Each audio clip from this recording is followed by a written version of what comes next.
তা আমাদের নবীজি জিজ্ঞাসা করবে, আল্লাহ হিসাব কিতাব কিভাবে নিবেন? তা আল্লাহ বলে, সবারটা যেরকম নিব এরকমই নিব।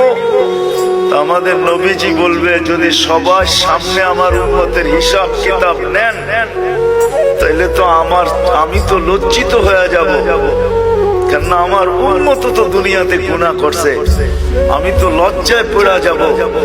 তা আল্লাহ জিজ্ঞাসা করবে, তাইলে কিভাবে নিব? তো নবীজি বলবেন যে আমাকে নিতে দেন, আমি আলাদা ভাবে নেই।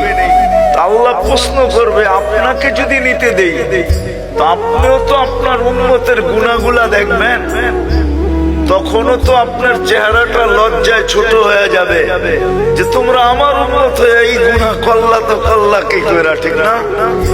সত্য তো?